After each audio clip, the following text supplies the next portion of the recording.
దేశాభివృద్ధికి దంపతులు ఎక్కువ మంది పిల్లలను కనాలని సీఎం చంద్రబాబు పిలుపునిచ్చారు.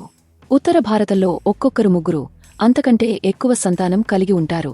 దక్షిణ భారతదేశంలో తక్కువ మంది సంతానాన్ని కంటున్నారు.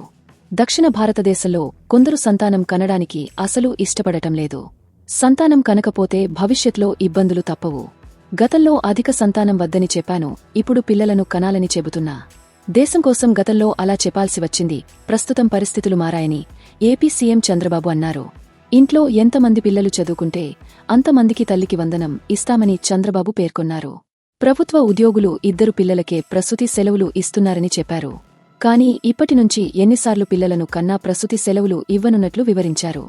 వాటితో ఇతర ప్రయోజనాలను కల్పిస్తామని చంద్రబాబు వెల్లడించారు. ముఖ్యమంత్రి చంద్రబాబు ప్రకాశం జిల్లా మార్కాపురంలో పర్యటించారు. అక్కడ నిర్వహించిన మహిళా దినోత్సవంలో పాల్గొన్నారు.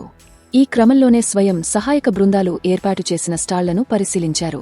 బృందాల్లోని మహిళలు తయారు చేసిన ఉత్పత్తుల వివరాలు అడిగి తెలుసుకున్నారు. అరటి వ్యర్థాలతో తయారు చేసిన టోపీని సీఎం ధరించారు. పోలీసు శాఖ రూపొందించిన శక్తి యాప్ను చంద్రబాబు ప్రారంభించారు.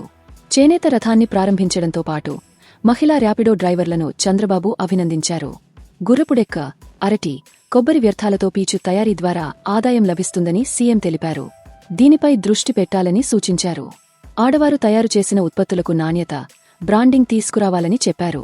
అనంతరం ఈ వ్యాపారి పోర్టల్ డెలివరీని ముఖ్యమంత్రి ప్రారంభించారు. సవాళ్లను ఎదుర్కొని మెప్మా, డ్వాక్రా సంఘాలు నిలబడ్డాయని చంద్రబాబు పేర్కొన్నారు. మహిళలు రాజకీయాలను శాసించే స్థాయికి వచ్చారని చెప్పారు. స్త్రీలు పారిశ్రామికంగా ఎదిగేలా ప్రోత్సహిస్తున్నట్లు తెలిపారు.